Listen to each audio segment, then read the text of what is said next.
با عرض سلام مجدد خدمت شما عزیزان، با یکی دیگه از برنامه‌های گفتگوی عکاسانه هارشین در خدمت شما.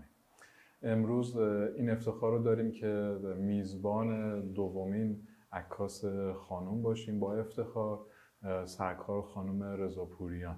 خیلی خیلی خوش اومدید به برنامه، افتخار دادید. اگر برای شروع صحبتی دارید با دوربینتون بفرمایید تا گفتگو رو شروع کنیم. درود و مهر خدمت بینندگان معزز و شما عزیزان و سپاس از فضایی که ایجاد کردید.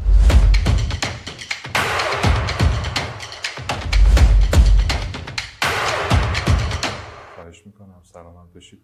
ما معمولا توی گفتگوهای گذشتمون یک رزومه ای از خود در واقع مهمانمون میپرسیم. اگر تمایل دارید به این شکل شروع بکنیم، اگر نه هر چیزی که مد نظرتونه برای شروع بفرمایید. خواهش میکنم. من رضاپوریان هستم. رزومه کاری که بخوام ارائه کنم خدمتتون، خب از سال 90 به صورت حالا یه وقتایی با شوخی به بچهای خودم میگم با مجوز شروع به کار کردم. از سال 90 در تمام حیطه‌ها کار کردم، حالا حیطه ودینگ، مدلینگ، صنعتی، تبلیغاتی، با توجه به شرایطی که بوده چون استودیو داشتم در همه حیطه‌ها کار کردم. بازرس، یعنی عضو کمیسیون بازرسی انجمن عکاسان، اتحادیه عکاسان هستم و شهرستان منظورتونه؟ بله، شهرستان. و اینکه انجمن عکاسان خانه هنرمندان هم بازرس هستم. حالا تصویرسازی و صفحه آرایی کتاب داشتم چند تا و کتاب هم یک کتاب نوشتم که حالا در حیطه تبلیغات. دیگه مدیر گروه هستم در دانشگاه قدسیه در رشته فوتوگرافیک، دانشگاه آزاد تدریس میکنم سال‌هاست، دانشگاه سما همینطور. بسیار عالی. از حسابی سرتون شروع بدید. خواهش میکنم، در خدمت شما هستم. خواهش میکنم. چطوری با عکاسی آشنا شدید؟ رشته من در واقع ریاضی فیزیک بود. یعنی در دوران خودمون، اگر یادتون، حالا نمیدونم شما. من مطالعه 60 هم، دهه 60. به دهه 60 هستیم، بسیار عالی. در دوره ما خب به هر حال زمانی که اولویت بندی ها می اومد، من اولویت اولم ریاضی بود، دیگه باید ریاضی میخوندم. یه تایم رو ریاضی خوندم، ریاضی محض خوندم، ولی بعدش دوباره رها کردم و حالا رفتم سمت علاقه خودم که گرافیک بود. گرافیک رو خوندم. چه سالی که میگی؟ سال 84 گرافیک خوندم. 84 85 خیلی شاید سالهاش خاطرم نباشه. نه اشکالی نداره، فقط یه حدودی بدونیم. و بعدش عرض کردم صفحه آرایی، تصویرسازی کتاب، طراحی آرم، لوگو ثبت شده، اینها رو دارم. بعد دیگه در گرافیک کم کم واقعیتش رو عرض کنم دستم خیلی قوی نبود و همون موقع هم که گرافیک میخوندم من به اساتیدم میگفتم که خب چه کاریه، ما کار رو با دست میزنیم بعد میبریم تو نرم افزار سیستم اجرا میکنیم. و یه کاری که میکردم، حالا اعتراف کنم، این بود که من از ابتدا اون چیزی که تو ذهنم بود ازش عکاسی میکردم، یعنی شاید از یک فضای خیلی کم عکاسی میکردم، یا تو نرم افزار اجرا میکردم، بعد میبردم رو میز نور با دست اتودش رو میزدم که حالا یه دفعه 10 تا اتود و 10 تا اجرا میبردم، استادم میدید. در نهایت استاد میگفت خب خیلی خوبه، یکیشو اگر انتخاب میکرد میگفت خیلی خوبه، میگفت رضا اینو هفته بعد اجرا کن. گفتم استاد من اجراشو دارم و خیلی تشویق میشدم و اینا. یادم یه روزی که اعتراف کردم گفتم استاد من اول اینو با سیستم میزنم بعد من از کلاس بیرون کرد و گفت شما کلاس رو به سخره گرفتید، ولی عملا اینطور نبود. الان با اومدن رشته فوتوگرافی اولا همین اتفاقی که من سالها قبل به عنوان تقلب ازش استفاده میکردم اسمش رو بذاریم، حالا تجربه شما لطف دارید. تجربه است دیگه. الان رشته فوتوگرافی همینه دیگه. عملا این اتفاقی که من دارم میگم عکس محوره. این باعث شد که من خیلی بیشتر نزدیک شدم به عکاسی و کم کم علاقم بیشتر شد و حالا دیگه شرایط اقتصادی، بازار، اینها باعث شد که بیای سمت عکاسی. بعد برای شروع عکاسی با جایی همکاری میکردید یا نه خودتون به صورت مستقل شروع به کار کردید؟ شروع عکاسی من خدمت استاد تشکری عزیز بود. زمانی که خب مدرک کارشناسی گرافیک رو گرفته بودم با استاد مشورت کردم و گفتم که من دوست دارم در این حیطه فعالیت بیشتری داشته باشم و از ایشون خواهش کردم که کلاس داشته باشیم با هم، حالا به صورت خصوصی، که استاد خیلی سخت پذیرفت. میگفتن که من دانشجوامو نمیپذیرم چون خیلی درست نیست از نظر اخلاقی، ولی به هر حال من با سماجتی که داشتم و استاد رو راضی کردم، ایشون پذیرفتن. عکاسی رو به صورت تکمیلی خدمت ایشون بودم و بعد چند سالی، شاید یکی 2 سال خدمتشون کار کردم. یعنی همون کارو ودینگ و بله ودینگ و مدلینگ و حالا کارهای صنعتی تبلیغاتی استاد و همه رو من انجام میدادم عملا. بعد دیگه کم کم مستقل شدم. چقدر، چون ارشد که با هم کلاس بودیم، من نمیدونم دلیل اینکه انتخاب کردین ارشد رو بخونید بیشتر جنبه کنجکاوی شخصیتون بوده یا فکر میکردید که توی ادامه کار حرفه‌ای براتون مناسبه؟ سوال من اینه که چقدر فکر میکنید نیاز تجربه و فضای آکادمیک با هم دیگه باشه یا نه فقط تجربه باشه، فضای آکادمیک اصلا نباشه، با توجه به چیزی که فضای آموزشی که توی ایران سراغ داریم صحبت میکنیم، یا اینکه نه اول وارد فضای آکادمیک بشیم اون مباحث تئوری رو بگیم و بازار کار؟ سوالتون خیلی سوال خوبیه. من میگم تجربه و حالا آموزش با هم مهارت رو تشکیل میدن دیگه. ما برای اینکه یک مهارت کافی داشته باشیم به نظرم باید هر دوش باشه عملا. چون من خودم برخورد داشتم با عزیزی که بسیار عالی نورپردازی میکردن و من وقتی ازشون سوال کردم، در حالا زمانهای گذشته که شاید اوایل کارم بود، سوال کردم و درخواست کردم که من نورپردازی رو میتونم پیش شما آموزش شخصی ببینم، ایشون گفتن صراحتا گفتم من نمیتونم به شما، نمیتونم اصلا آموزش بدم.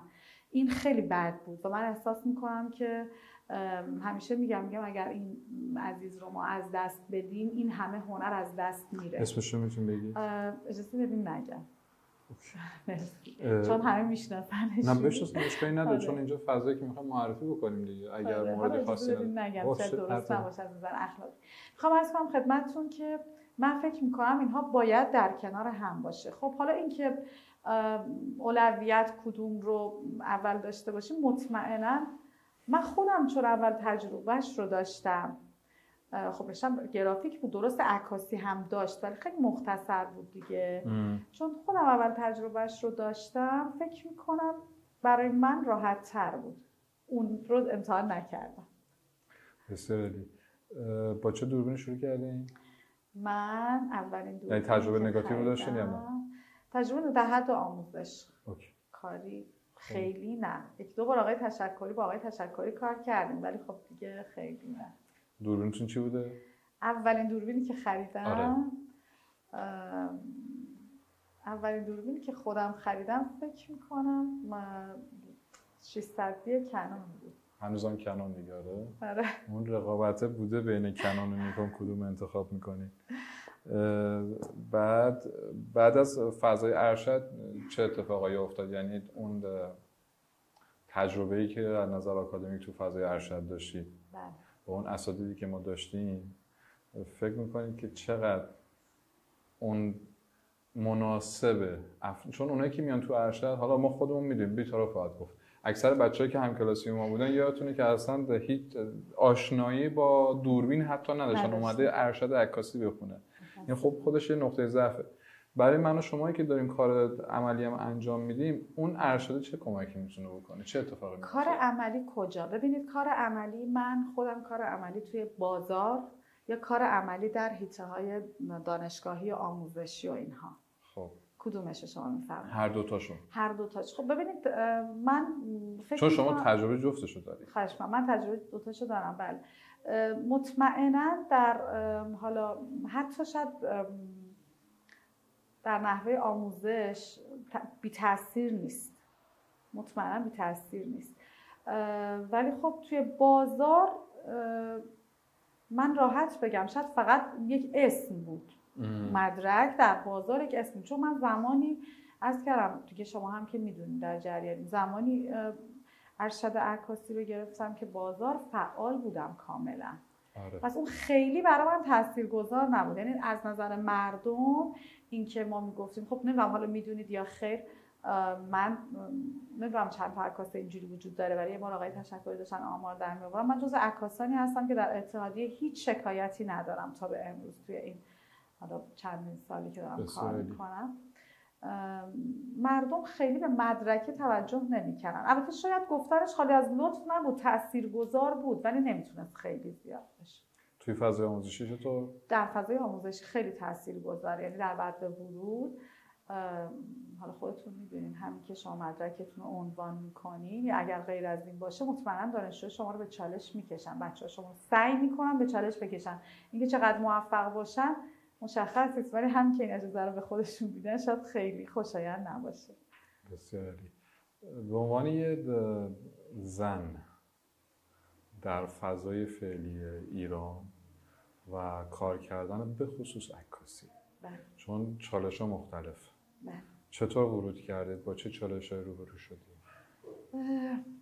خیلی سخت بوده. خیلی سخت بوده برای من، به خاطر اینکه خیلی جاها مجبور بودم از خیلی موارد بگذرم. میشه روشن مثال بزنید؟ آره حتما. مثلا شما فرض بفرمایید شاید به من پیشنهاد کاری شده در حالا فضاهایی که یه مقداری دورتر بوده، باید 2 شب 3 شب میرفتم میموندم در اون فضا و حالا امکان حتی جایگاه و اینها هم برای ما فراهم میکنن و ما نمیتونستیم. هم اون حالا ببخشید راحت بگم، همون عدم اطمینانه وجود داشت برای خودمون به خاطر فضای جامعه، و هم بالاخره بحث خانواده و اینها همه بود دیگه، نمیشد. خیلی وقتا من خیلی از موقعیت‌هامو به خاطر جنسیتم از دست دادم متاسفانه و خیلی ناراحتم بابتش. حتی شما فکر کنید سفرهای عکاسی که انجام میشد، حالا میرفتن دوستان میموندن، بالاخره مجبور بودن 2-3 روز با هم باشن و اینها، من حتی این فضاها رو از دست دادم و میبینم امروز هم بچه‌های ما دارن از دست میدن. شاید ما مال حالا گذشته باشیم بگیم فضا در اون زمان اینجوری بوده، ولی امروز هم بچه‌های ما دارن از دست میدن. من کم کم مجبور شدم یه مقداری فضا رو از نظر کاری برای خودم تغییر بدم و حتی توی بازار کارم مجبور شدم فضا رو، من هم متاسفانه مجبور شدم اون جنسیت رو داشته باشم تا بتونم موفق منظورم از نظر بازار کار عمل کنم.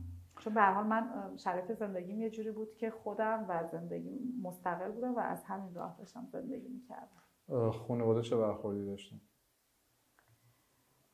خانواده که خب میگم با توجه به اینکه من حالا در گذشته فرزانگان درس خونده بودم، ریاضی درس خونده بودم و اینها، یه مقداری اون مخالفت‌ها بود. یعنی مخالفت‌ها از نظر اینکه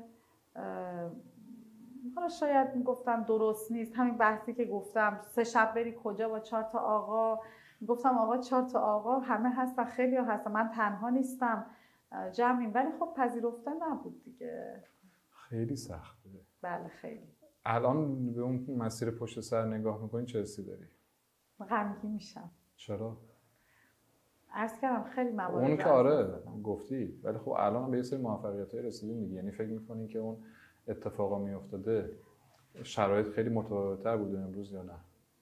یا نه اون بار احساسی خیلی اذیت میکنه؟ بار احساسی اذیت میکنه. پس مسئله موفقیت نیست. از شرایطم نمیدونم، شاید من قانعم ولی خب راضیم، خدا رو شکر. بسیار عالی. اگه موافق باشید یه استراحتی بگیریم و برگردیم. خواهش می‌کنم حتما. برمیگردیم.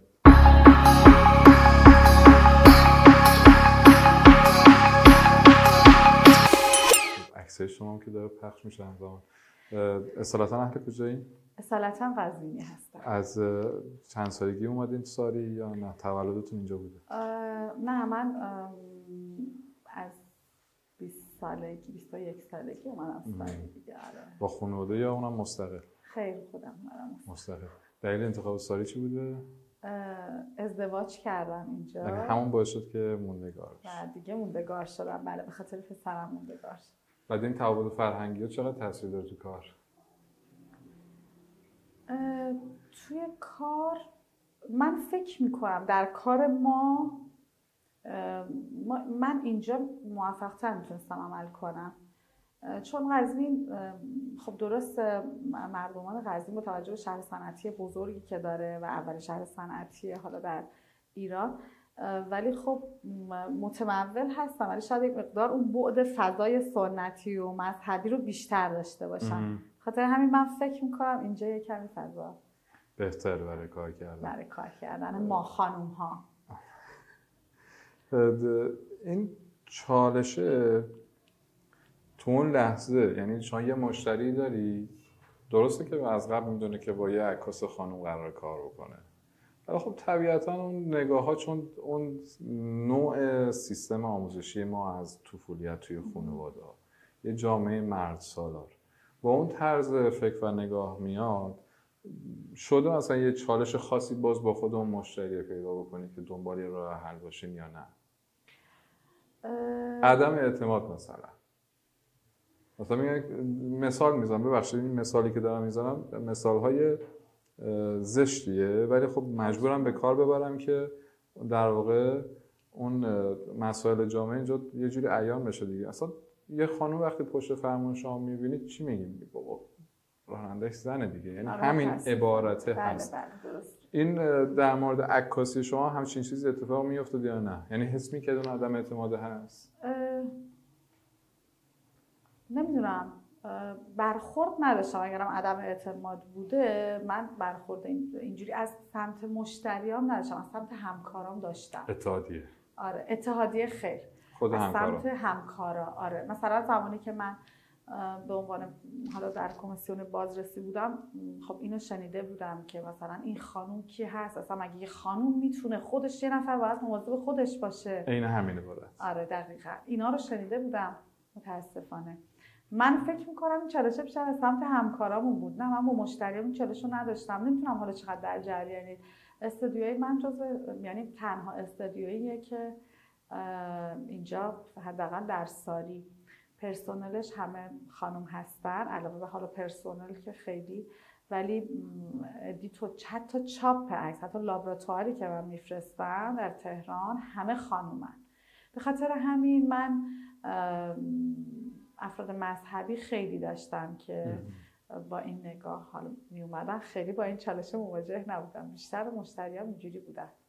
خوبم قرارداد می‌بستم. آره دیگه اون اعتماد اتفاق آره دیگه، ولی خب این که می‌دیدن که ادیتور حالا ادیت عکس فیلم فرقی نمی‌کنه، مونتاژ کار، حتی لابراتوار من بهشون نشون میدادم همه چی رو، یعنی مستند بهشون نشون میدادم. این باعث میشد که من حتی شما فکر کنید از مشهد مشتری داشتم که کل خانوادهشون می اومدن اینجا فقط برای ودینگ. یه هولدینگ رو انداختین دیگه. این بهترین کاری بود که میتونستم بکنم. نه خیلی خوبه. من فکر میکنم تو کار، در هر کاری، در هر فضایی ما باید یه مقدار هوشمند عمل کنیم. من زمانی که دیدم شرایط اینجا یا حالا هر جایی به این صورتی که من به عنوان یک زن خیلی خیلی صد راه دارم برای رسیدن به اون چیزی که میخوام، سعی کردم، من که نمیتونستم جامعه رو تغییر بدم، سعی کردم فضای کاری خودم رو تغییر بدم به سمت بازار. امروزم اتفاقی که داره میفته، من بیشتر بچه‌ها رو، حالا دانشجوامو دارم آماده میکنم برای همین اتفاق در بازار. یعنی دارم بچه‌ها رو آماده میکنم برای وارد بازار شدن. اون جنگی رو که خودم داشتم دارم به عنوان تجربه به بچه‌هام نشون میدم عملاً و بهشون میگم مسیر اینه، از این راه برید که نجنگید، آهسته و پیوسته مسیر خودتون رو برید. به هر حال ما امروزه نیاز به این بازار کار داریم فکر میکنم. درسته. بیشتر بحث آرتش که خب جداست. چند تا برادر، چند تا خواهر؟ من 3 تا خواهر دیگه دارم و 1 برادر. بسیار عالی. اونها نگاهشون چطوریه؟ چون فکر کنم هم تقریبا نزدیک در نظر سنی، درسته؟ آره. یا اونا اون چالشه رو دارن که بابا این چه کاریه داره؟ نه خوبه. خب خواهرام تحصیل کرده هستن، ولی تو فضای هنری یا نه غیر از فضای هنری؟ نه فضای هنری نیستن اصلا به هیچ عنوان. بله. تو خانواده‌مون پزشک داریم، وکیل داریم، اینا همه باعث با من کاملا متفاوته و من به عنوان فرزند سرکش خانواده واقعا آره تابو شکنه پس شما. دقیقاً. پیش شما وقتی عکاسی میان طبیعتاً نمیان چون من اینجا هیچ کس رو ندارم. نه خب بالاخره تا حالا نشد ازشون عکاسی کنی؟ نه دیگه وقتی میان فقط همدیگه رو میبینیم. عجب. یعنی هیچ وقت نشد جلوی دوربین شما بیان؟ نه اصلا خیلی جالبه نشد ازشون عکاسی حالا اینجوری داشته باشم، ولی خب مشکلاتی که داشتن یه وقتی تو شهر خودم با رئیس اتحادیه ارتباط گرفتم، مشکلات اینجوری رو تونستم برطرف کنم. این وقتی حالا عکسشون دیر شده، خوب نشده، زود شده، یه همچین مسائلی، ولی اونجوری عکس نتونستم ازشون بگیرم. هر چند وقت یه بار میری قزوین؟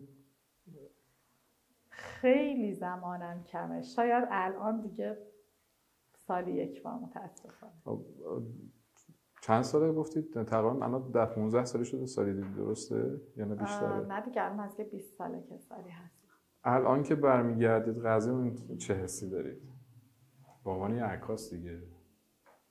به عنوان یک عکاس قزوین خب میدونید جزو شهرهایی که از نظر ابنیه‌های تاریخی حرف اول در ایران داره میزنه و حتی در خاورمیانه هم رتبه سوم مدله یا دوم فکر میکنم. یعنی اون کنجکاوی میاد که امروز برید یه چرخی بزنید یه عکسی بگیرید یا نه چون شهر خودتونه فقط میرید خونه؟ نه من یک بار اتفاقا فکر کنم سال گذشته بود رفتم قزوین با یکی از دوستام، گفتم من فرصت ندارم، زمانم خیلی کمه، ما یک روز فرصت داریم از صبح تا شب. من اگه بخوام برم خونه مامانم اینا دیگه میدونم این عمه و اون خاله و همه، چون به هر حال خیلی دیر به دیر میرم، همه میان و حتی خود مادر بالاخره پدرم، چون خیلی وابستگی وجود داره بین من و دخترم، بگم پدرم کمی بعد اینکه ولی خب با دوستم رفتیم فقط عکاسی کردیم و برگشتیم و زمانی که من کاش اتفاقا عکسش بود خیلی خوب بود، عکسش خودم خیلی دوست داشتم. زمانی که برگشتم استوری کردم اعتراض همه بود که چرا؟ اینجا چیکار گفتم من یک روزه اومدم، یعنی هنوزم دوست دارم. از بابت اینکه رفتین عکس اصلا هیچ کس رو ندیدم، فقط عکاسی کردم و اومدم. آره این حسو دارم هنوزم، واقعا دوست دارم که فضایی باشه، شاید 10 روز وقت بذارم هیچ کس رو نبینم، فقط عکاسی کنم. قزوین بی‌نظیره. انتخاب اولتون توی ژانر عکاسی چیه؟ پورتره رو دوست دارم. چرا؟ احساس میکنم که حالا پورتره‌های محیطی اجتماعی خود واقعی افراد هستن، چون به تصویر کشیدن واقعیت و اون حالا احساسات واقعی افراد اینو دوست دارم. جالب، خیلی از بچه‌ها بعد از این مدتی کار میکنن علاقهشون برگشته به پورتره خیلی زیاد میشه. جدی؟ آره. حالا شما هم که گفتید مثلا پورتره اجتماعی، چه اتفاقی میفته اون لحظه بین عکاس و اون سوژه؟ چون معمولا یا برد و باخته، حد وسط نداره.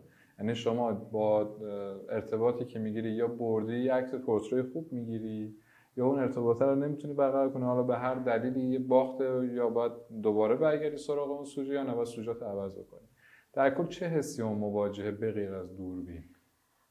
من عرض کردم فقط به خاطر، یعنی شاید یکی از چیزایی که هست احساسات در لحظه افراد که خودشون نمیدونن که داره ثبت میشه و ما با نگاه خودمون این حس رو ثبت میکنیم. یعنی عکسای یهویی میگیرید از سوژه ها؟ آره یهویی.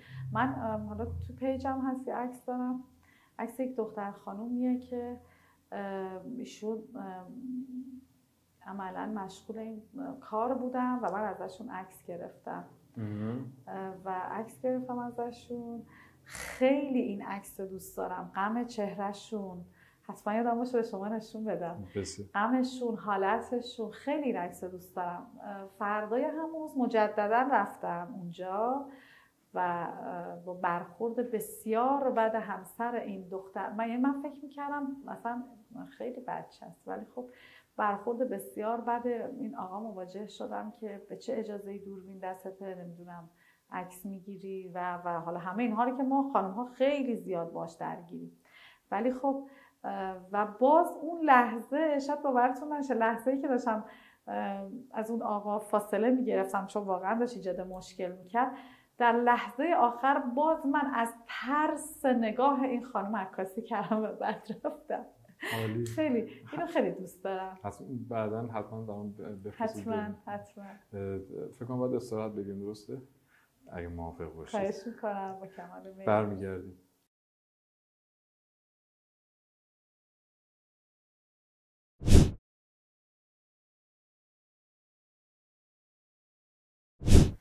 اگر یک زمانی من عکاس مرد بله. توی محیط جامعه بخوام عکاسی بکنم، معمولا گارد نسبت به من بیشتره. یعنی بر اساس تجربه شخصی خودم میگم. یه حسنی داره ولی برای شما به عنوان عکاس زن که معمولا خانم هایی که توی بازار هستن، به خصوص دستفروشایی که ما توی شمال خیلی داریم، تو همه شهرها ما اینو داریم، هم بازار روزها رو داریم، هم دستفروشایی که توی فضای بازار هستن. احساس من اینه که حالا شما اینو تایید یا تکذیب کنید که احساس من درسته یا نه. احساسم اینه که وقتی شما یه عکاس، چون اونا به عنوان یه رسانه میبینن دیگه، میگن خبرنگار، حتی نمیگن عکاس، میگن خبرنگاره. بله. انگار که قرار شما یک کار بزرگی براش بکنید که همون لحظه تمام دردهاش حاضر برای شما به زبون بیاره و با شما ارتباط میگیره. آیا هست اینطور یا نه؟ بین عکاس خانم آقا فرمودین تفاوتش؟ بله مطمئنا. من فکر میکنم آقا که نبودمش فقط عکاسی کنم برخوردها رو ببینم، ولی این چیزی که شما فرمودین فکر میکنم درسته. یعنی با ما یه مقداری راحت‌تر میتونن برخورد کنن. حالا حتی عکاسی های خیابانی هم ممکنه همینطور باشه. آره مطمئنا این اتفاق میفته. هیچ وقت بهش توجه نکرده بودم که ما چون به خاطر جنسیتمون ممکنه در عکاسی‌های مستند حالا اجتماعی، عکاسی‌های خیابانی راحت‌تر با اون برخورد بشه. ولی الان که دارم فکر می‌کنم، شما راجعش صحبت کردین، آره این اتفاق برای خودم هم افتاده. این مگسه که رد شد مثل آقای احمدی نژاد اینجوری می‌خواستم بگیرمش. اون فیلمه بود، یه شاپرک اومده بود توی فیلم می‌خواست بگیره چیز برنامه زنده. ببخشید. خواهش می‌کنم. برگردیم حالا سر اون داستانی که شروع شد، در واقع اون چالشه. وقتی همکارها اون شکل برخورد می‌کردن، چه چیزی باعث می‌شد که فردا دوباره اون انرژی تو خودتون به وجود بیارید تا برگردید قوی‌تر ادامه بدید؟ کلا من یه مقداری پشتکارم زیاده در همه موارد. یعنی اگر شروع کنم حتما باید تموم شه. و فکر میکردم اگر اینجا خیلی بهم میگفتن ها، یعنی شاید از همکاران، حالا همکارای دیگه، همکارای اتحادیه خیلی بهم میگفتن اگر اذیت میشید حالا مثلا ما ورود کنیم یا هر چیزی، میگفتم خیر اجازه بدید، چون من اگر نباشم در واقع تایید کردم حرف این عزیزان رو که ما نباید باشیم، ما چون زنیم اینجا نباید باشیم، اونجا نباید باشیم، یا من چون از یه شهر دیگه اومدم چرا باید این کارو بکنم. شما فکر کنید حتی من بیلبوردهای تبلیغاتیم زیر سوال رفته بود همه به خاطر حالا این شرایط. ولی نه، من همین که میگم کلا گفتم اگر نباشم فضا رو خالی کردم، چرا باید این اتفاق بیفته. پس کلا نظر تیپ شخصیتی یه آدم جنگنده‌ای هستین. ولی خب من توی صحبت‌های شما متوجه شدم که حتی در مورد اون آدمایی که اون روز زمان چالش به وجود آورده دارید میگید عزیزان. یعنی برای خودتون اون ارزش رو قائلید که تحت بازی اونها قرار نگیرید. بله درسته. به هر حال حالا این اتفاقی که میفته مطمئنا از روی ناآگاهیه. من نمیذارم ناآگاهی، تعارف که نداریم بابا، حسادت هست دیگه. من میگم اگر آگاه باشن به جای اینکه به من حسادت کنن یا حالا خدشه‌ای وارد بکنن، فضا رو برای خودشون وسیع‌تر میکنن. خب مسئله اینه که ما چون این توانایی رو در خودمون نداریم برای رشد کردن، راحت ترین کار اینه که ما در واقع زیر آب یکی دیگر رو بزنیم. متاسفانه این تو همه هست دیگه، توی به خصوص عکاسی دیگه خیلی زیاد شده. آره. بیشتر عکاس خوب میدونید خودتون یا ادیتور خوبی؟ اصلا ادیت میزنی؟ چون گفتید اون گرافیکه و این داستان ها. بله ادیت میکنم، اصلا نمیشه که ادیت نکنم، ولی یه چیزی که دارم خودم به بچه‌های خودم هم آموزش میدم و فکر میکنم حالا از ابتدا اگر اینجا بیفته بین بچه‌های ما خیلی خوبه، اینه که عملا من میگم باید عکس خوبی بگیریم. چون من عرض کردم اول کار که حالا با توجه به اون که همه کارهامون رو خانم‌ها انجام میدن با افراد بسیار مذهبی، شما فکر کنید من میگم خیلی مذهبی، حالا روحانیون و اینها سر و کار داشت. من مشتریانی داشتم که رم می آوردن و من میدادن، میگفتن همینجا عکاسی کن، رم رو به ما بده. من اینو برای بچه‌هام همیشه گفتم، شاید بچه‌ها رو وقتی کار میکنن میگم که خب عکس‌ها رو بفرستید، میگن شب براتون میفرستیم. به هر حال باید برن یه ادیتی بکنن و یک بررسی. میگم این قدرته باید در یک عکاس وجود داشته باشه که اگر من به شما یک رم دادم، چون من خودم در عمل انجام شده در فضا قرار گرفتم، نمیدونستم قرار این اتفاق بیفته، ولی خب نمیتونیم من برای بالاخره حالا توی حرفه ما هم نمیشه یه دفعه شما 300 تا عکس بگیری که طرف بخواد 50 تا از توش انتخاب کنه. اینم درست نیست. شما مجبوری به هر حال اون شرایط کاری خودت رو هم در نظر بگیری و اینجا هم باید هوشمندانه عمل کنی. درسته؟ با توجه به این قضیه من همیشه میگم فکر میکنم باید انقدر توانمند باشیم که عکسی بگیریم، اگر مجبور شدیم بدون ادیت هم تحویل بدیم. ولی خب عکس‌ها رو ادیت حتما میکنم خودم. حالا کدوم بخش خودتون رو قوی‌تر می‌دونی؟ بگم هیچ کدوم بده. نه خب قضاوت شخصی خودتون در مورد خودتون. نه خواهش میکنم. من خودم فکر میکنم عکاسی بیشتر میتونم. اون نهایتی که برای خودتون در نظر گرفتید تو عکاسی چقدر دوره؟ چقدر مونده بهش برسیم؟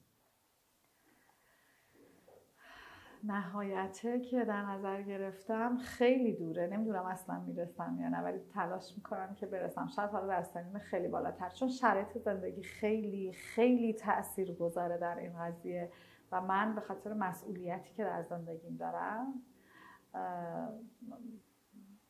فکر میکنم نمیدونم کی بشه به اون خواسته اصلیم برسم، ولی تلاشمو میکنم تا جایی که حالا فضا داشته باشم، عمرم به دنیا باشه، حتما تلاشمو میکنم. سالهای سلامتون با عزت و سلامتی باشه. سلامت باشه. در حال حاضر بیشتر فضای عکاسی ودینگ استان چطور می‌بینید؟ یعنی بچه‌هایی که دارن توی زمینه کار میکنن خیلی بروزن یا خلاقیت‌های تحصیلی خیلی خوبی دارن که قابل رقابت باشه با به خصوص چون ما نزدیکترین شهر بزرگ ما تهرانه. این قابل رقابت هست توی بچه‌های عکاس مازندران یا نه؟ فکر کنید خیلی کار داره؟ من فکر میکنم بچه‌ها خوب کار میکنن، یه عده واقعا دارن خوب کار میکنن. اگر عده‌ای که خوب کار نمیکنن سنگ نندازن جلوی راهشون، اون عده اگر بتونن همینطوری ادامه بدن خوب هست. حالا یه سری مشکلات هست که به هر حال میشه موردی بگین چه مشکلاتی؟ ابزار اتحادیه نه اتحادیه رو خب ما داریم خیلی مشکل. البته الان گروه جدید اتحادیه رو عرض نمی‌کنم به خاطر اینکه خدا رو شکر چند هفته‌ای که انتخابات جدید برگزار شده، ولی خب من فکر می‌کنم بچه‌های ما تا زمان ریاست قبلی که نه قبل از اون اشکال نداره نام ببرم، تا زمان ریاست آقای تشکری عکاسا خیلی خوب میتونستن کار کنن.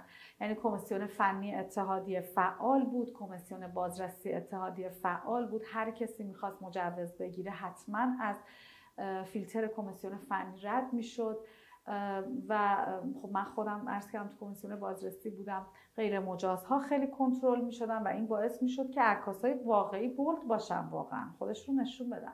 ولی متاسفانه در زمان ریاست اینو دیگه خودم اسم میبرم آقای زاره که بارها و بارها خودم باهاشون صحبت کردم، با همکار دیگه هم صحبت کردم، تمام این موارد حذف شد. یعنی کمیسیون ها همه حذف شد و ما دیگه هیچ کس رو تو اتحادیه نمیدیدیم جز یه نفر، آقای زاره، که تنهایی نشسته و هیچ سوالی هم نمیتونست پاسخ بده و این باعث شد که بوم به افراد غیر مجاز و که من فکر میکنم توانمندی هم نداشتن ترکید و این سطح رو یه دفعه پایین آورد. خیلی از واحدهای عکاسی توی این بازه زمانی جمع کردن، مخصوصا خانم ها، و خیلی برای من ناراحت کننده بود، ولی خب یک تنه نمیتونستم هیچ کاری بکنم. یعنی اون بمب که ترکید، تعداد افرادی که توی این زمینه وارد شدن، بازار کار یهو خیلی مسیرش عوض شد. بازار کار و همین کار قوی که شما فرمودین، من فکر میکنم توی اون زمان به هر حال، چون عرض کردم عکاس هایی که توانمند بودن، بولد بودن، خب خیلی بیشتر سعی میکردن خودشون رو به روز نگه دارن. ولی امروزه بچه‌هایی که میگم، حالا اونهایی که شاید فقط یک دوربین دارن و خیلی راحت میتونن تجهیزات اجاره کنن و هیچ کار دیگه ای نمیتونن بکنن، همین باعث میشه سطح کارم پایین میاد دیگه. سطح کار، همون سوالی که شما اول فرمودید، تفاوت سطح کار با حالا شهرهای دیگه، خصوص تهران، من فکر میکنم اون عدم مدیریته و اون اشغال صندلی توسط آقای زاره، باز نام میبرم متاسفانه، و اینکه رها کردن همه چیز رو باعث شد سطح آموزشی، سطح کاری، بازار کار، همه چی کاملا تنزل پیدا کرد متاسفانه. چقدر ورود عکاسانه بدون مجوز تو فضای اینستاگرام میتونه توی این قضیه تاثیرگذار باشه؟ این سواله. و ادامه این سوالی که آیا نیاز هست ما اون فضا رو مدیریت بکنیم یا نه اجازه بدیم با توجه به اون ویژگی هایی که اپلیکیشن داره مسیر خودش رو بره؟ خب من فکر میکنم که حالا شاید من یه مقداری نمیدونم حساسم تو این قضیه، ولی چون چیزیه که عملی باش برخورد داشتم و دیدم، من فکر میکنم داشتن مجوز خیلی خیلی خیلی تاثیرگذاره و عملا من فکر میکنم عکاسای غیر مجاز باید از همه جا کنترل بشن. ببینید دوران زمانی هم که حالا کمیسیون بازرسی فعال بود و آقای تشکری ریاست اتحادیه رو به عهده داشتن، اینجوری نبود که عکاسان غیر مجاز رو جلوی کارشون رو بگیرن یا همون اصطلاح قدیمی نونبری رو داشته باشن. نه، به هیچ عنوان این اتفاق نمیافتاد. ما جلسه میذاشتیم، عکاس رو انگشت شمار بودن، یعنی مثلا ما 3 تا عکاس میشناختیم که داشتن کار میکردن، جواز نداشتن، مجوز کار نداشتن. ما جلسه میذاشتیم، این عزیزان رو دعوت میکردیم، آقای تشکری میگفتن که حالا من فضا رو ایجاد میکنم برای اینکه شما مجوز بگیرید، شما که تواناییشو داری چرا باید بترسی، چرا باید فرار کنی؟ و این مسئله باعث میشد اینها هم خیلی راحت میومدن ورود میکردن، مجوز میگرفتن، کمیسیون فنی سریع امتحان میدادن، همشون هم توانمند بودن، فقط شاید اون حالا زمانه اون شرایط رو میخواستن نداشتن یا اون زمان رو نمیخواستن بذارن. ولی این بچه‌ها وارد بازار کار می‌شدن. من اول صحبتم عرض کردم خدمت شما، گفتم اینکه بچه‌ها بدون مجوز تو اینستاگرام یا هر حالا پلتفرم دیگه‌ای دارن کار میکنن، اولین آسیب رو خودشون میبینن، چون فضا همونجا براشون متوقف میشه و اینا خیلی تعداد انگشت شماری از این بچه‌ها میتونن رشد کنن. دقیقاً درگیر همون مدیا میشن، یه فضای راهشون اونجاست. دقیقاً. دیگه از یه جایی به بعد خودشون متوجه نمیشن، متوجه این توقفه نمیشن، ولی مجبور میشن و متوقف میشن، چون اینا بچه‌هایی که در سنین کم مثلا با یک تولد راضی میشن. این رضایت باعث میشه همینجا میمونن. این من همیشه میگم این جنایت اول در حق خودتونه، بعد در حق عکاسا. خب خیلی خستتون کردم. نه خواهش میکنم. دوست دارید همچنان در مورد اتحادیه صحبت کنیم یا نه؟ دیگه گفتنی ها رو من گفتم دیگه. یعنی تموم؟ آره.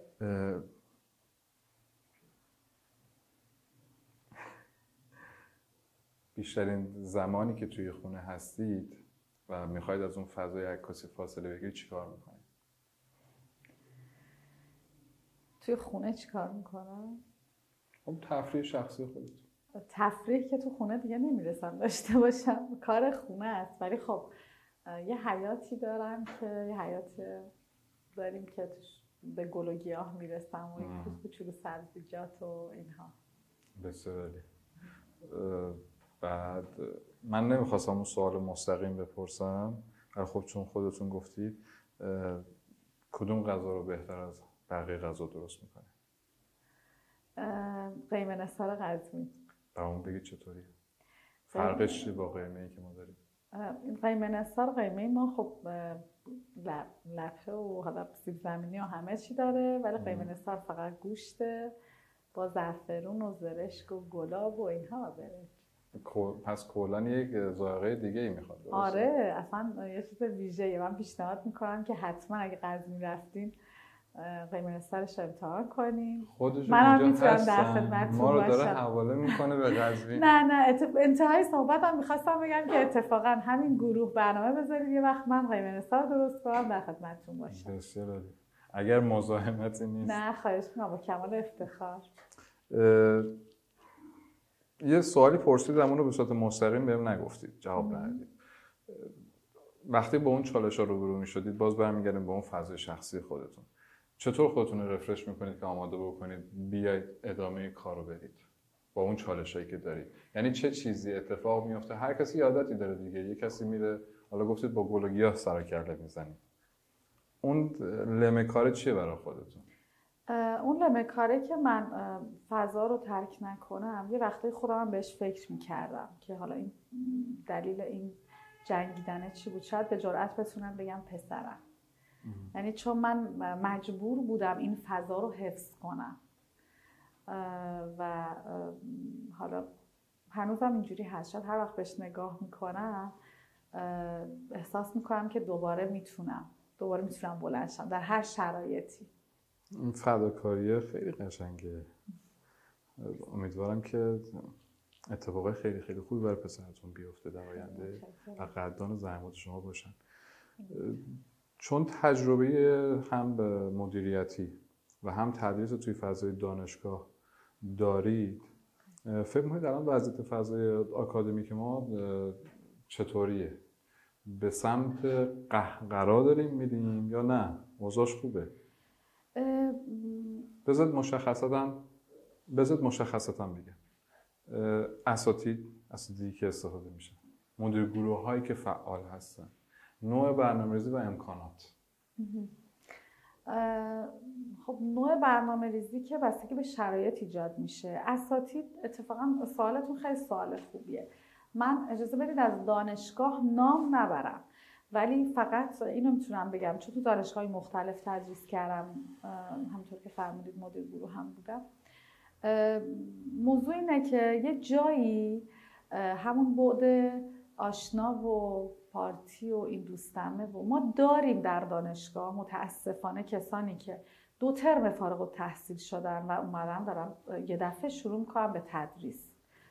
حالا این زمانی امکان پذیره که شما این فضا رو داشته باشید که حتما این عزیزان مهارت رو داشته باشن، یعنی همون تجربه رو هم در کنار درسشون داشته باشن. اینجا خب امکان پذیر هست، یه مقداری مطالعه بیشتر شاید بخواد، یه مقداری تلاش بیشتر رو میخواد، ولی به هر حال امکان پذیره. ولی من خودم به چشم دیدم که حالا من چون صلاحیت تدریس دانشگاه داشتم، حالا میگم اجازه بدید از دانشگاه نام نبرم، ولی بررسی صلاحیت تدریس رو هم انجام دادم. متاسفانه دیدم که کسی رو که اصلا من عملا گفتم نباید ایشون حتی یک سوال من رو نتونسته پاسخ بده، 2 ترم هم هست فارغ التحصیل شده، ولی گفتن باید تدریس کنه. این هم برمیگرده به مدیریت دانشگاه، چون دانشگاهی هم هستن که حالا مسئولین به گونه‌ای عمل میکنن که تا تجربه و تحصیلات رو با هم نداشته باشی اصلا اجازه 1 ساعت درس به استاد نمیدن. خب پس این مسئله، سوال شما عملا اینجوری میشه که بستگی داره به کدوم دانشگاه. خب خروجی کار یه وقتایی اصلا مهم نیست، خروجی بچه‌ها اصلا مهم نیست برای دانشگاه، فقط این که شاید دانشگاهی هست که شاید میگن فقط به خاطر اینکه این حجاب هست این استاد باید تدریس کنه، اون استاد چون انگشتر اینجوری میندازه، با توجه به داشتن مهارت کافی. جدی عرض میکنم به خود من میگفتن که آقا وقتی میای انگشتر نباید تو دستت باشه. بفهمید.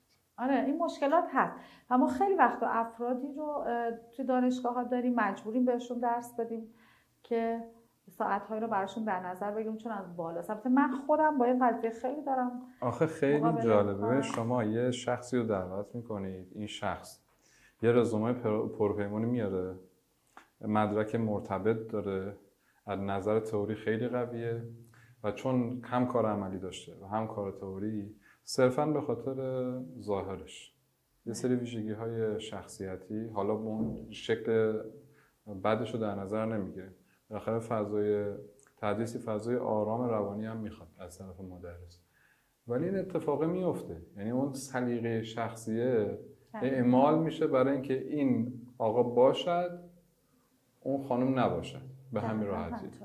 ما میگم همین مشکل رو داریم. حتی شما فرض بفرمایید که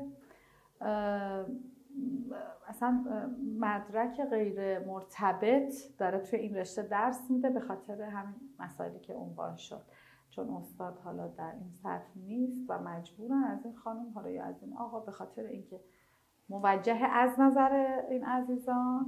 وضعیت امکاناتی چطور؟ امکاناتی شاید تا چند ترم پیش خیلی خوب نبود، ولی الان دانشگاهایی که من هستم حداقل دارن خوب عمل میکنن، نسبتاً خوب، که نسبتاً حداقل کارگاه مختصر رو آماده سازی کردن. الان تعداد دانشجوهای دختر بیشتر یا پسر توی عکاسی؟ دختر خیلی بیشتره. دلیلش چی باشه؟ دلیلش شاید خب دخترها یه مقداری توی فضای کاری البته فضای کاری میگم شاید راحت تر باشن، همون فضای کاری یه دونه تولد و یه دونه این مسائل کاری با نگاه محدودشون فکر میکنن که میتونن موفق تر باشن. خب بازار کارش هم اصلا کم میتونن ورود کنن دیگه. آخه خیلی بده. من خودم یادم به بعضی از دانشجوها میگفتم، البته این قصد توهین ندارم به دوستانی که توی فضای غیر از عکاسی مستند یا خبری یا به صورت آرتیستی فعال میکنن، یعنی نگاهشون نگاه آرتیستیه. من میگم آقا شما اگر بخواید وارد فضای ودینگ بشید اصلا نیازی ندارید بیاید توی فضای آکادمیک اول ورود بکنید، میتونید مستقیم برید توی فضای کار، یعنی تجربه رو شما اول باید به دست بیارید. این خیلی بیشتر میتونه بهتون کمک بکنه. اکثریتشون این جواب میدن که آقا کسی نبوده با مشاوره درست بده. خب این خیلی بده. یعنی یه سیستمی یه تعدادی از جوونا رو میگیره، میخواد پرورش بده، بعد همونا رو با همون طرز فکر اشتباه تحویل میده به سیستم بعدی و این رونده هی تکرار میشه. چالش اون وقت برای سیستم آموزشی تقریبا نیست دیگه، برای اون کسی که خودش وارد بازار کار میشه بعد چند سال درس خوندن تازه باید بره دوباره یه سری چیزها رو از این سری افراد دیگه یاد بگیره. البته رشته‌های مختلف هست. مثلا ما رشته گرافیک داریم که این اتفاقی که شما میگین توی اون رشته میفته. رشته فوتوگرافیک داریم. اون رشته این اتفاقی نیست. شما توی اون رشته عملاً عکاسی مراسم اجتماعی رو داریم، یعنی جزو دروسشه که سرفصل‌هاش دقیقاً برمیگرده به همون عکاسی همایش‌ها، ودینگ و همه اینها. کاملاً تفکیک. کاملاً آره.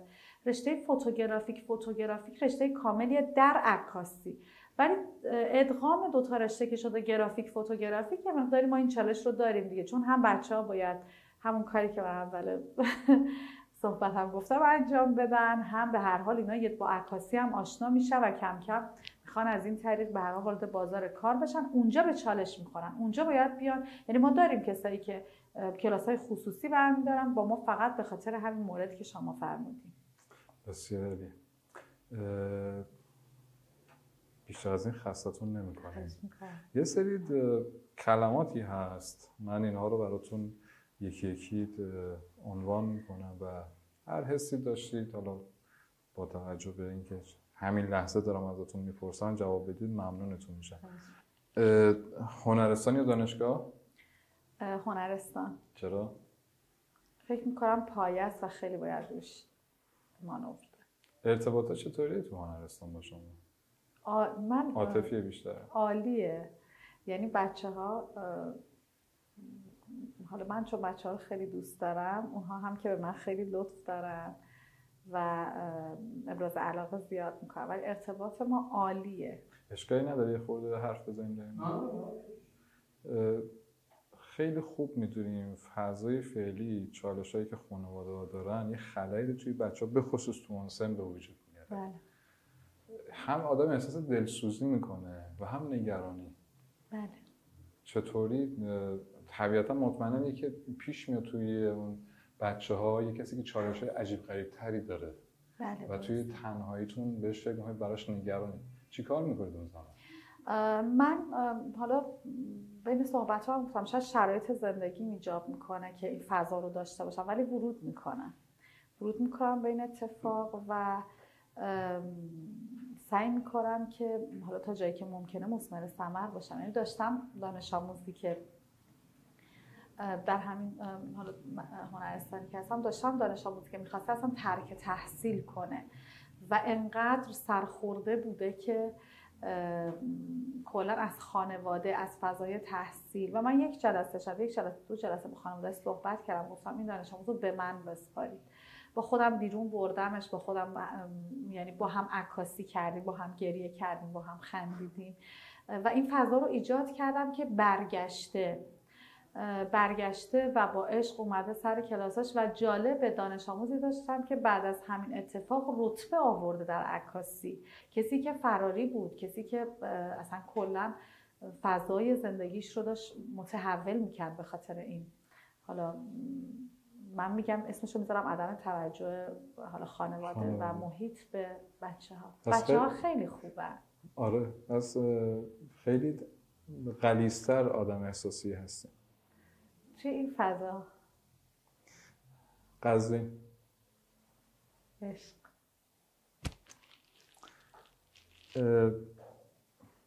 بعد از 200 سال 1000 سال عمرتون دراز، تنتون سلامت، مرگ اتفاق بیفته و اگر خدا از شما بخواد چه چیزی میخواد چی میگید؟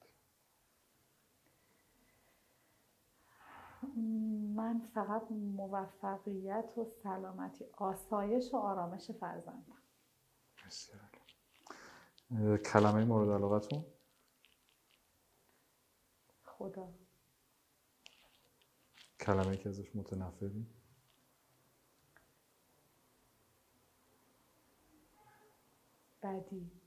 بعدی خیلی کلیه. دروغ. بهترین مخدر؟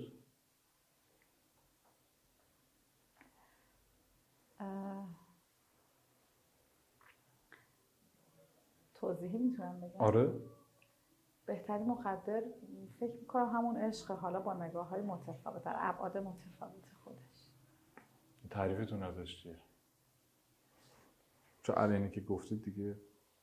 آره، تعریفم از عشق همون خواستن بی‌نهایت و کورکورانه است البته، ولی خب همون خواستنی که شاید من، همون حسی که من شاید مثلا به فرزندم دارم، در همین حد تجربه کردم.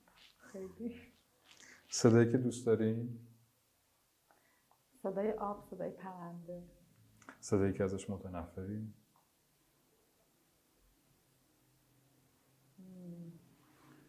متنفر. صدای گریه شاید، نمیدونم. صدای گریه. فوق شده مورد علاقتون؟ دیوونه. فوشه؟ آره دیگه. عکس فوشم پا ایموجی فوشم پاه. هر وقت پا میفرستم همه میدونن که من دارم فوش میدم. و کلمه که به کار میبرم دیوونه. بسیار عالی. عکس اگه آماده است ببینیم. میخواید یک کات بدیم تا عکس آماده بشه؟ یه تعدادی عکس نشون میدیم که با دیدنشون هر حسی، هر کلمه‌ای که به ذهنتون میرسه رو اونم برامون بگید، ممنونتون میشیم. حس گرفتن یکم حالا عجله‌ای نداریم اینجا. از همینجا شروع شد عکسه. آره پشت صحنه ما یه خودتون من جدی آقای تشکری آره آقای تشکری من اجازه بدید که به احترامشون بایستم. خواهش میکنم. و ایشون استاد بنده هستن، بسیار شریف، انسان شریف، انسان بزرگوار. مرسی. اوج مهربانی، توانمندی و انسانیت رو من از ایشون در ایشون دیدم واقعا. من که طبیعتا از کادر زدم بیرون نمیرزه، درسته؟ دیگه به هر حال استاد بنده جاشون خالیه توی اتحادیه؟ خودشون نخواستن. آقای تشکری خودشون نخواستن. یعنی ما همه حتی عکاسا نامه نوشتن، درخواست کردن از ایشون، خواهش کردن، ولی خب چون از زمانی که ایشون رفتم چندین واحد عکاسی عرض کردم، چندین که میگم تعداد زیاد، مخصوصا حالا واحدهایی که یه مقداری ضعیفتر بودن همه زمین خوردن، اصلا کلا نابود شد عکاسی به نظر من. یعنی عکاسی بازار، اون آتلیه ها و اینها. بسیار خوب. عکس بعدی.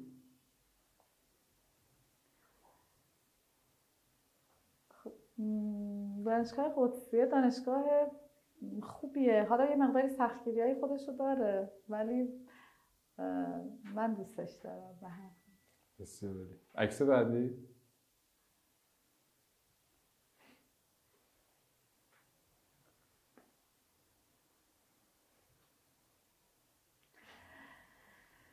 اتحادیه که امیدوارم با گروه جدیدی که هست قولش رو دادن که درست بشه، ولی اگر درست نشه من بهتون قول میدم با ضربه‌ای که آقای زارع به اتحادیه زدن خیلی اتفاقات بدتری در پیشه و خیلی ما این تنزل رو در حرفه و کار عکاسی و عکاسان میبینیم اگر عوض نشه. امیدوارم که حالا چون خودتون دستن در کار بودید، سالها تو کار اجراییشون هم بودید، اتفاقای خوب برای اتحادیه و همکاری توی ودینگ و آتلیه داره بیفته. عکس بعدی. اول معرفی کنید ایشون رو. فرهان پسرم این عکسش رو اصلا نمیدونم، الان اگر خودش این عکس رو ببینه خیلی خوشحال نمیشه. عکس خیلی اتفاقی و لحظه‌ای بوده چون خیلی از عکس خوشش نمیاد. دلیل همه یعنی من فکر کنم دلیل نفس کشیدنم، کارم، زندگی و همه چیم عشق پسرم فرهان بود. بسیار عکس داریم آقا؟ عزیزم. بعدی. همینه عکسمون؟ همینه لوگوی آرشین.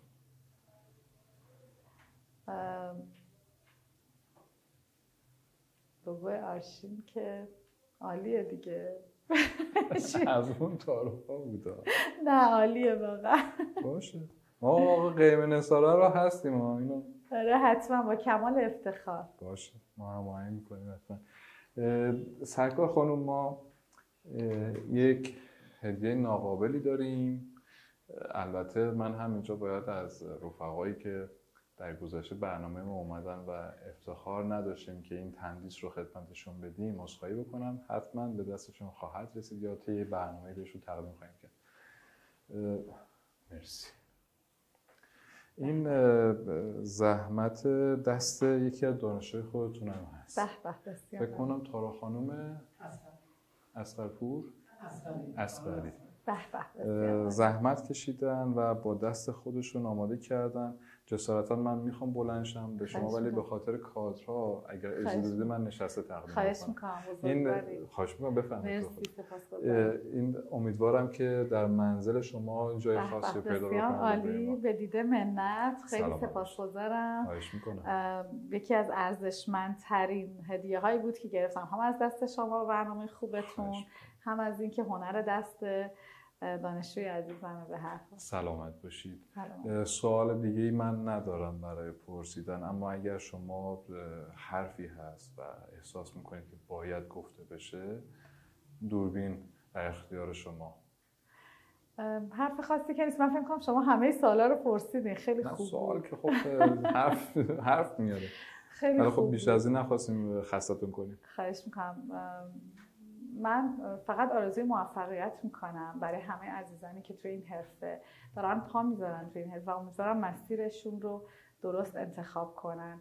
به هر حال مخصوصا خانم ها توی این حرفه باید یه مقداری قوی تر باشن، یعنی باید بدونن که اینجا جای جنگه. بسیار عالی. برای شما آرزوی طول و عمر، سلامتی، عزت و موفقیت بیشتر دارم. برای آقا فرهان هم همینطور. سپاسگزارم. خیلی خیلی ممنونم. من از شما تشکر میکنم. مرسی. آقا بریم، منتظرید دیگه. اینجا حالا میشنوید، حالا میرید داستان چطوره. من یه صحبتی بکنم. گاهی اوقات اسمی از یک دوست عزیزی یا یک مکانی اینجا برده میشه. این وظیفه رو بر خودمون واجب میدونیم که اگر دوستان عزیز، چون افرادی که اینجا میان کارشناس خبره این کارن، چه عملی و چه تئوری، سالهای سال دارن توی عکاسی زحمت میکشن. طبیعتاً گلایه‌ای وقتی اتفاق میفته، حرفایی زده میشه، به عنوان یک کارشناس باید در نظر گرفته بشه. اگر دوستان اسمشون آورده میشه یا اسم مکانی آورده میشه، عرض کردم وظیفه خودمون میدونیم که این فضا برای شما باز باشه تا اگر دفاعیه‌ای دارید بفرمایید، ما در خدمت شما خواهیم بود. امیدوارم که این برنامه هم مورد توجه شما قرار گرفته باشه. تا درودی دیگر.